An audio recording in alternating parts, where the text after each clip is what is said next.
Hi, everybody. It's a pleasure to be here again in the one more Goldratt Talks. This time with nobody less than Alex Knight, one of the giants of the TOC history. Imagine to talk with someone that has the manuscripts of the goal.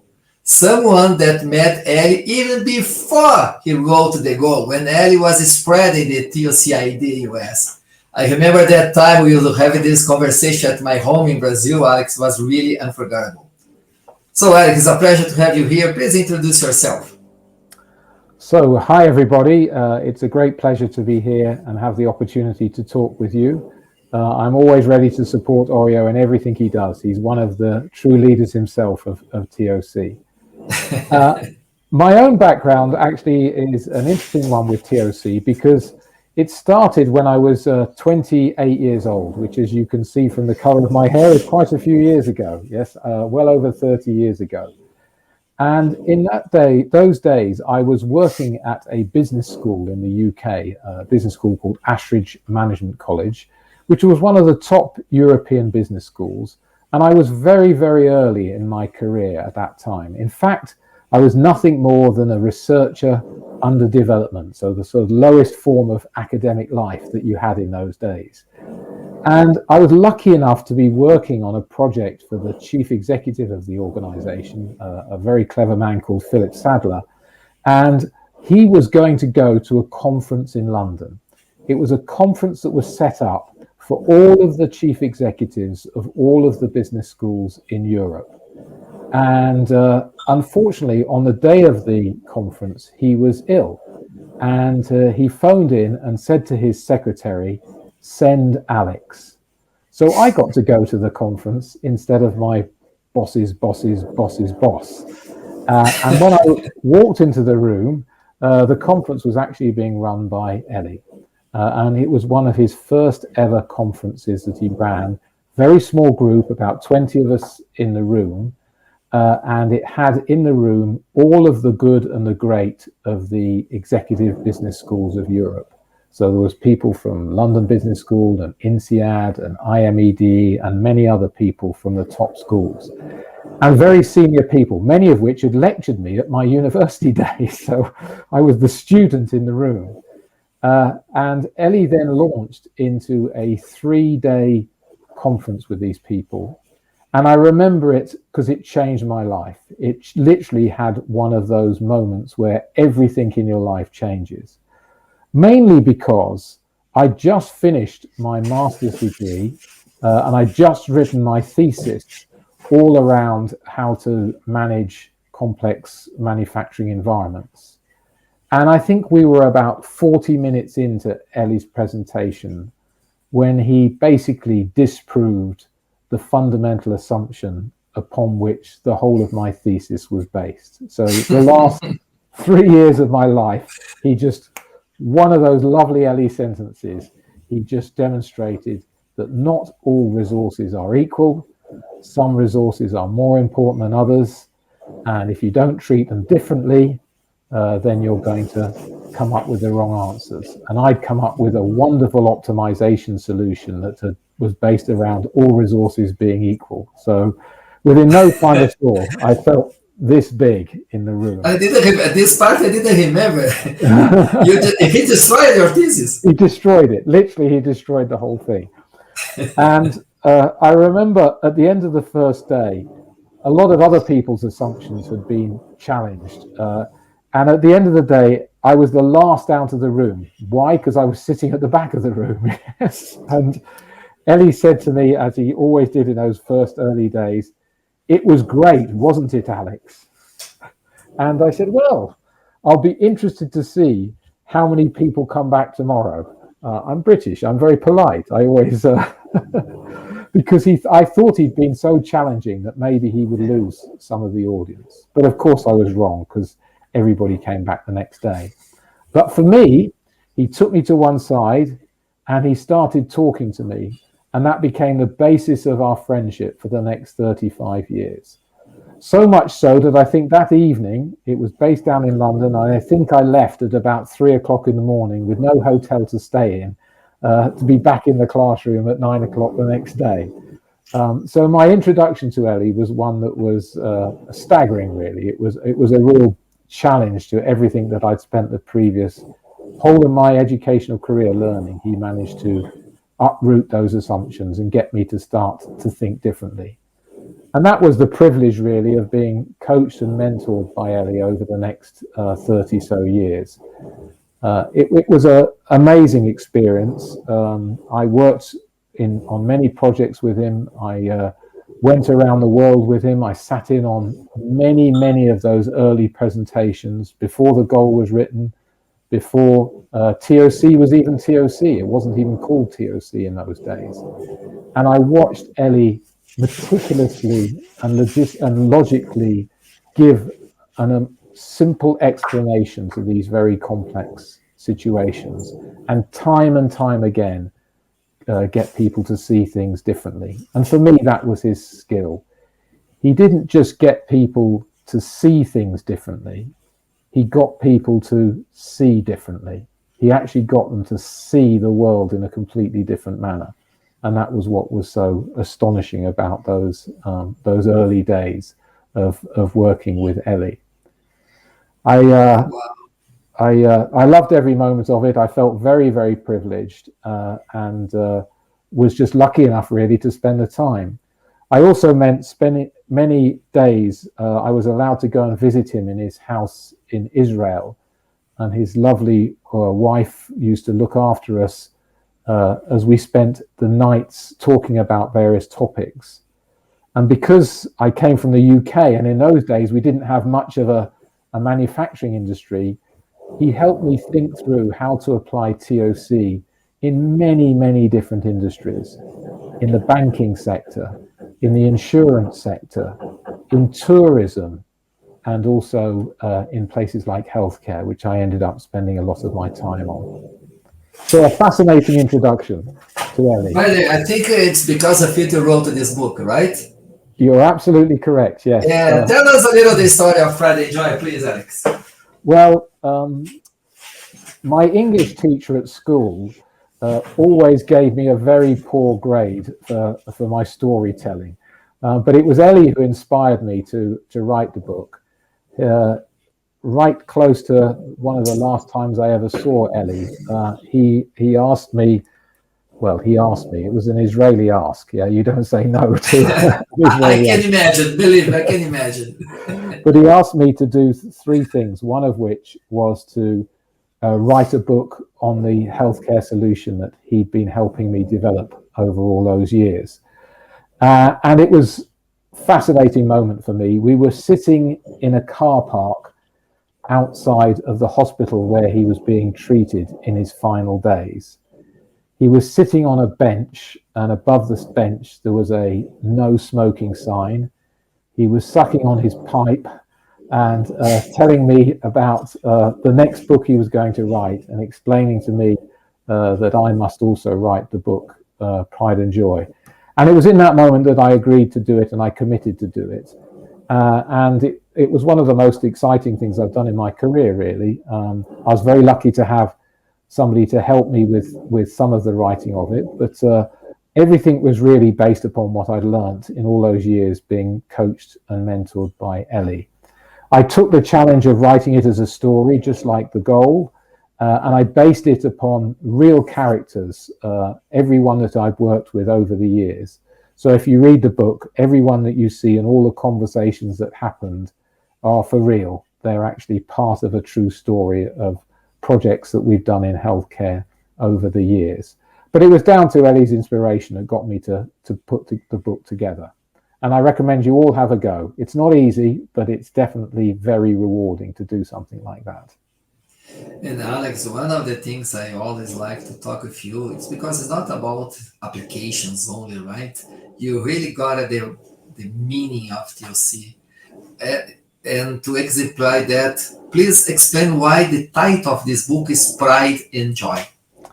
So that's a really good question, because for me, TOC has a number of different dimensions to it. Obviously, Eli was famous for the applications that he developed, which was taking the principles of TOC and developing them for a specific situation, a specific industry or something like that. And that's what I tried to do in healthcare with his support. But behind that, there was a way of looking at the world.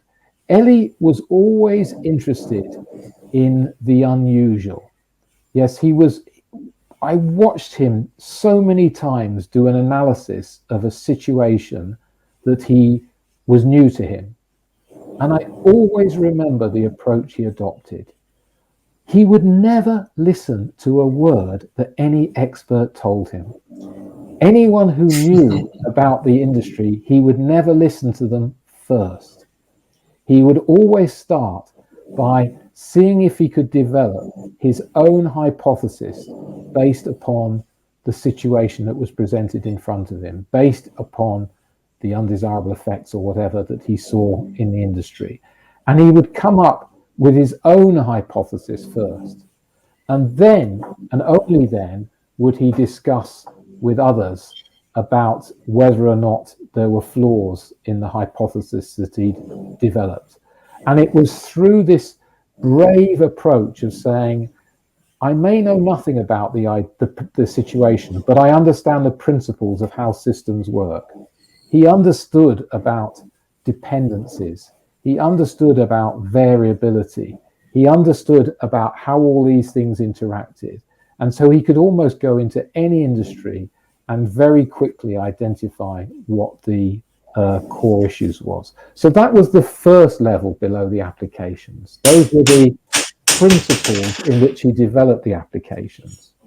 But beneath that, there was a mindset, yes? And that's what he didn't really articulate till towards the end of his life, yes?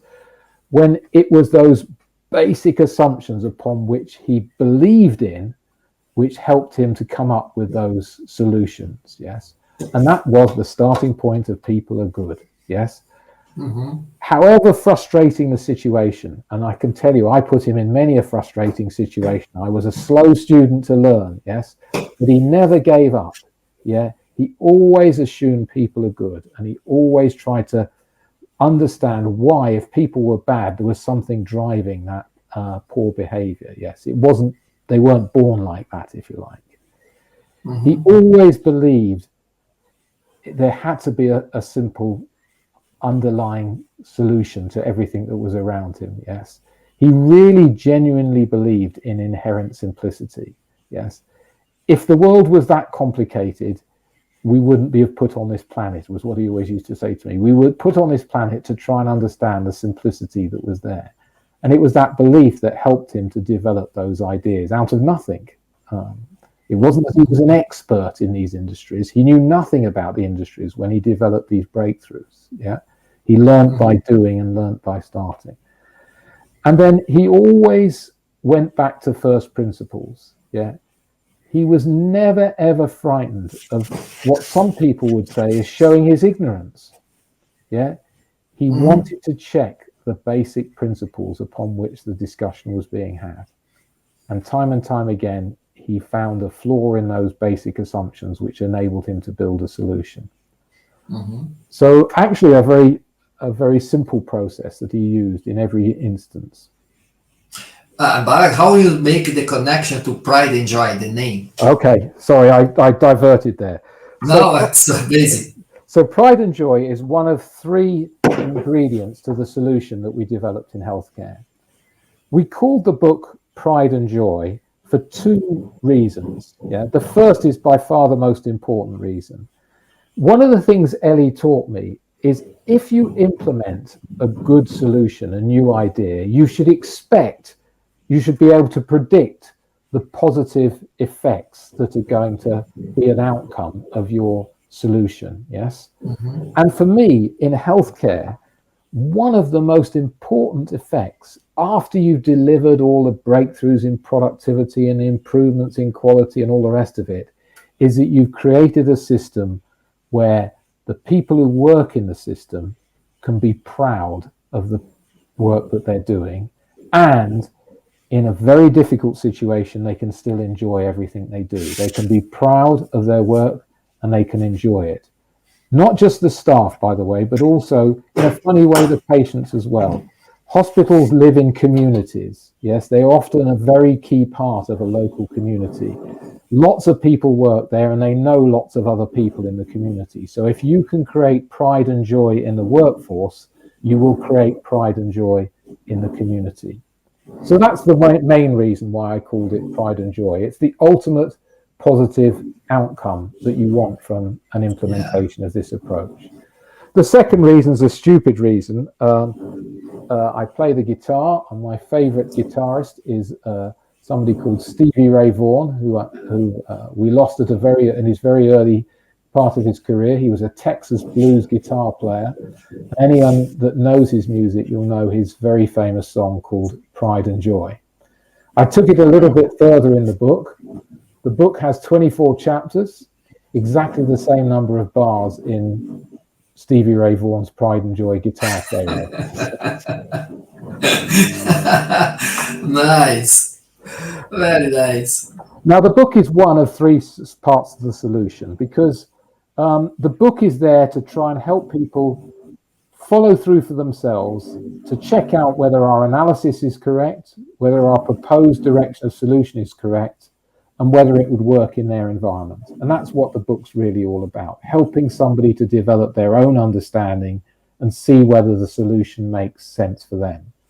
Some of the most fantastic feedback I've got is from doctors and nurses, frontline staff, who say, Alex, you must have written it based on my hospital. Yeah, and that's the feedback that I enjoy the most.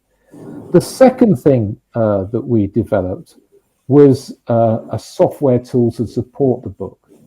Now, I'm no software expert, and I never want to claim to be, but it became very clear to me that hospitals are actually quite chaotic environments, yes? And there are many variables that are oscillating around all the day. Patient mix, resource availability, volume demand, yes? Treatment results, right?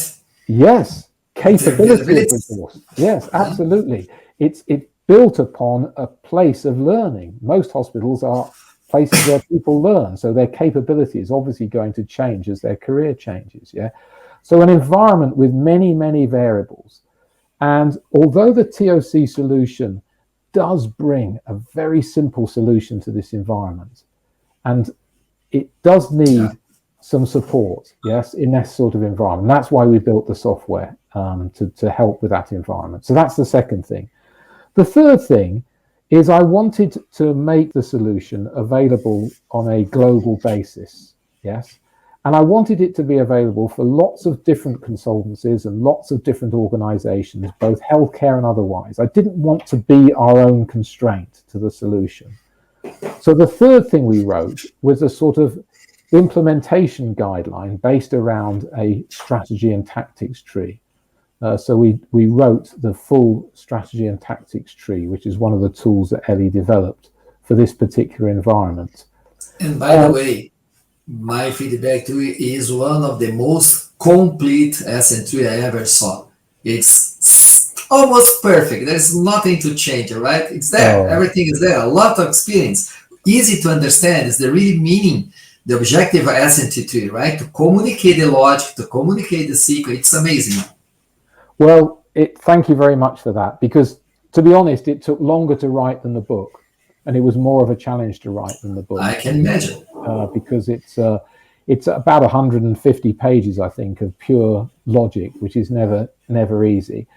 And it was one of the other promises that I made to Eli. So that was another one delivered on. So I'm happy to have done that. And one of the things we're doing now what we've proven the solution for so many different environments, we've applied it in acute hospitals, in mental health hospitals, in community hospitals, in social care, in many different environments. What we're now doing is putting together the package so that lots of people from around the world can have a go. My book's been translated into Japanese by my wonderful colleagues in Goldratt Consulting in Japan. It's also been translated into French, actually for the French-Canadian market. And my hope one day is that we'll get it translated into Spanish and Portuguese and other languages as well. Very soon. I can promise you, very soon. We just want it available. It's such an important industry. We want lots of people involved. Yeah. The other thing that we're doing, sorry, just to finish on that, the other thing that we're doing now is we're making the software available through many different platforms because, you know, we're a small organization and I don't want us to be the limiting factor in the use of this approach. Mm-hmm. And Alex, why I like so much the title and the approach you use, you know, to apply TLC in hospitals, because previously, before knowing you, I made many projects in this health industry, hospital, clinics, things like that. And it was funny because it's not easy at all to work with doctors, right, and nurses. Imagine like this, Alex, exactly like that. You start a meeting in a hospital when the goal is to improve quality and also the financials, the hospital. We need to solve this cloud, right? Yeah. And the talk is like that, exactly like that. Serious, like that. Dr. Audio, here, work with lives, not with money. And the meeting start like that, come on, man. Yeah, How can we start to put people thinking together, right? It's funny, really funny. No, you are absolutely right. One of the fascinating things about working in healthcare is those frontline staff, those doctors and nurses, they're very, very well educated. Now, the good news about that is if you come up with a good, strong, logically based argument, they will listen to you and they will help you. Some of our best projects have been led by the doctors and nurses because they understand the problem that they have. They're not experts on how to manage hospitals. They don't pretend to be. They're experts on delivering healthcare. But if you approach it with the right mindset of respect for their really incredible intelligence and understanding of the area, then you'll get their commitment and understanding very easily, actually, to the approach that we've developed. Because at the end of the day, the core of the approach, it's very simple. Let me take you back to the roots of the solution. Yes. Mm-hmm. Hospitals appear chaotic, complex, difficult to manage. Yes. And so what happens is everyone tries to improve everything everywhere with all of their efforts. Yes. What we said, by the way, against all sorts of different measurements and criteria, the average hospital in the UK has over 160 measures it has to deliver. Yeah. So guess how many initiatives they have? That times 10. Yeah. So what we did is we say, no, let's go back to the first principles. The principle of a hospital is to provide high quality, safe, and timely care for every single patient that's in the hospital and is waiting to get into the hospital. It's basically the Hippocratic Oath with volume, yes, of patients going through it, yes. And what we said is, so let's create a system that is patient-centered and is clinically led. In other words, how long the patient is going to be in the hospital is not some statistical average. It's based upon the individual patient's needs and the clinical expertise of the staff, which they might change their view as the journey unfolds, yes? And then let's use TOC to identify what's stopping us doing that. Yes, so in other words, the objective is a patient-centered, clinically led hospital.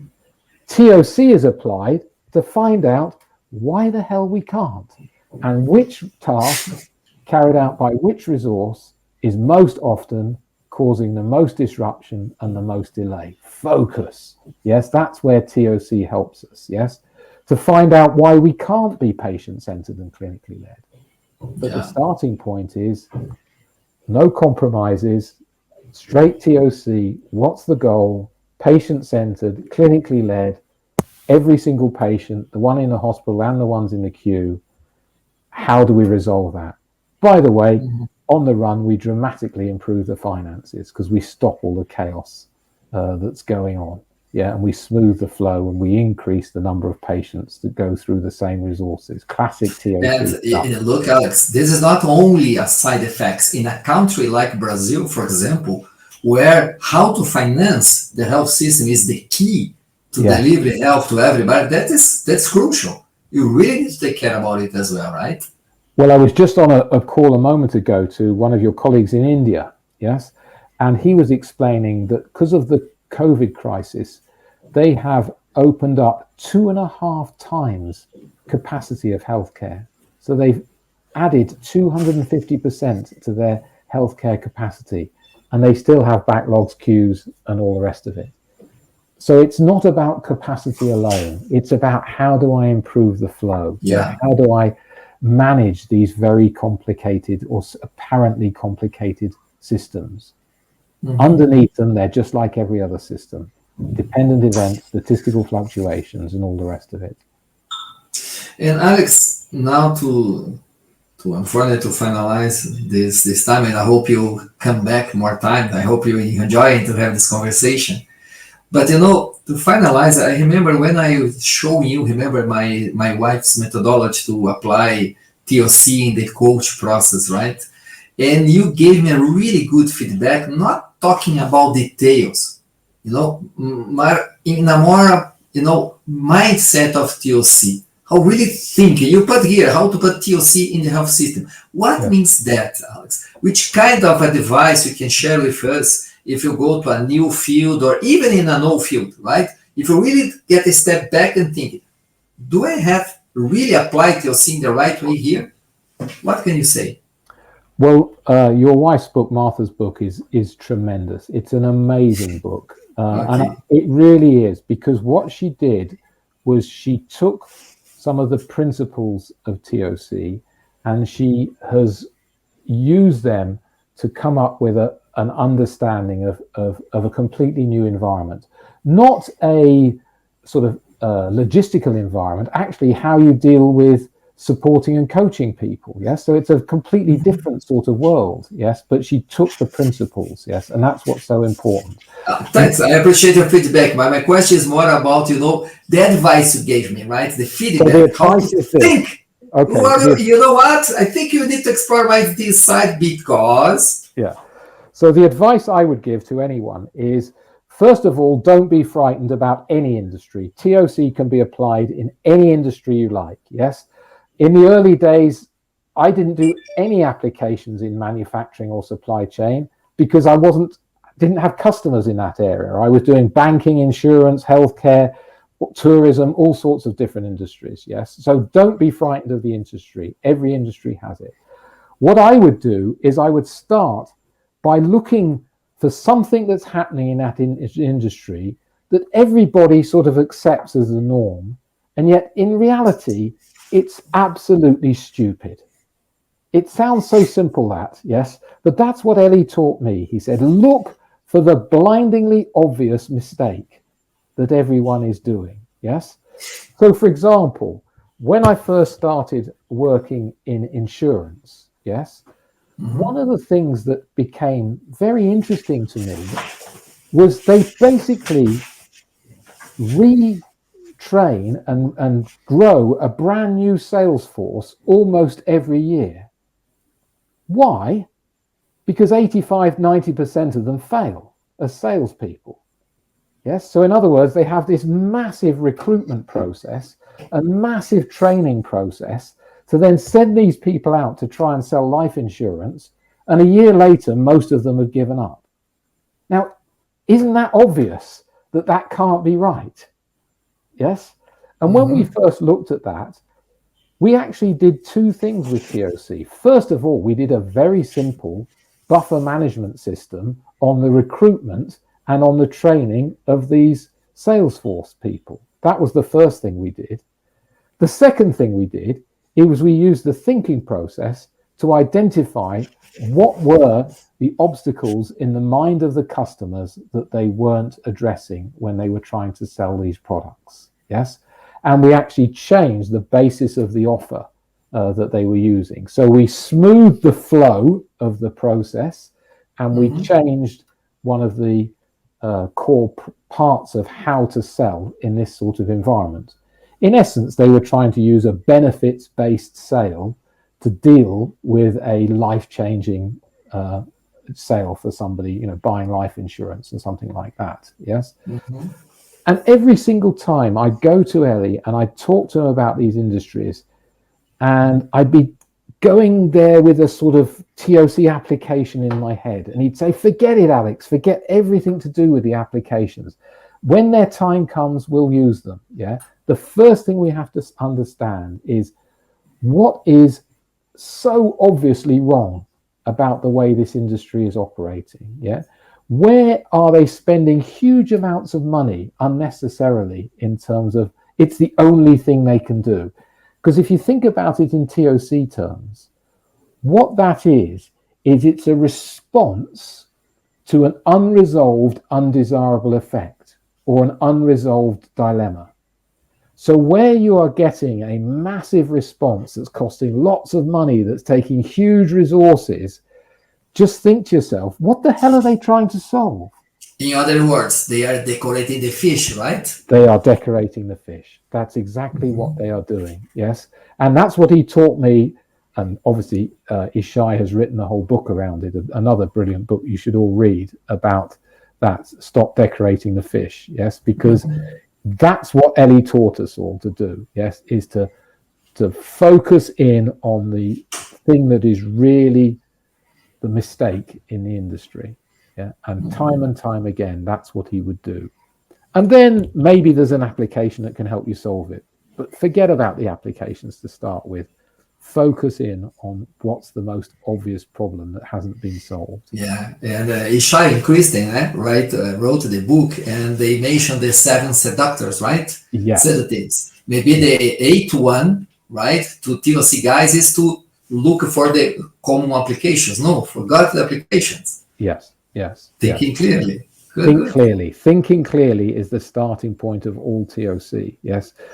Actually, I don't think I have it here, but my original copy of the goal, which is the original manuscript of the goal, on the front of it, Eli describes why he wrote the book. And he said, the objective of this book is to teach people to think clearly. That is the biggest thing that I can bring to society, is to help people to think clearly.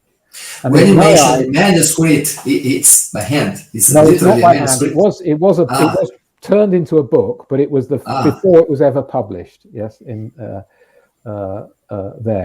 and in that book, he signed it for me, and he wrote something that perhaps I could leave with you to think about, because what he said. He wrote it in Hebrew, so I didn't even understand it for years. It took me ages to get it translated to find out what it actually meant. Yes, but basically he said there is a difference between changing our understanding and changing our behavior. Yeah, and what he was saying is education can help us to change our understanding. But we have to look in the mirror if we're going to change our behavior. And the biggest risk is we change our understanding and we don't change our behavior.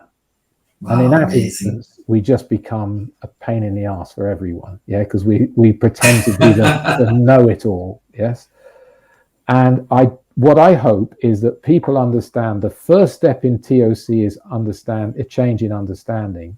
But the most important step is changing your own behavior. Yeah, you'll never get anyone else to change their behavior until you think through what does the implications for my own behavior. Yeah, too many people are out there preaching TOC.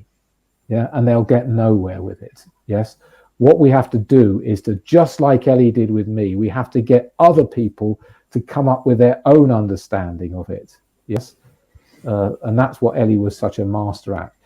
One piece of homework for every single one of you who watch this video: read chapter 4 of the goal again and again and again and again. Chapter 4 of the goal. It is the one where Alex meets Jonah for the first time.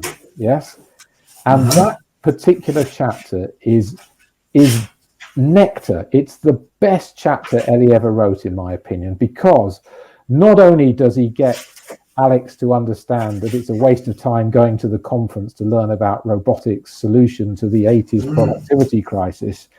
But he takes Alex through a series of very simple questions to come to the conclusion about there is a bottleneck in his plant and the job is to go and find it. And then he does it with 3 simple questions. 3 questions. And if you really understand that chapter and you really understand those questions, he really says, have you improved your throughput? Have you reduced your inventory? And have you impacted your operating expenses? And if you haven't, how the hell can you tell me you've improved your productivity? Yeah, but he does it in a polite manner. Yes.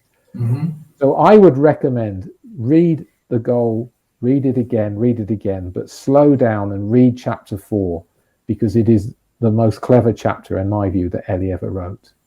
So that's my homework. Oh, I'll do it. For sure I do, Alex. I really appreciate your time with us. It's widows of, words of wisdom to share with our followers in the Golden Circle. Thank you a lot, Alex. Your last words, please. Just to say thank you very much, Oreo, for the opportunity to talk to people. I'm very happy to come back. Maybe next time we'll read chapter 4 together and we'll see just how much there is in there for everyone to learn.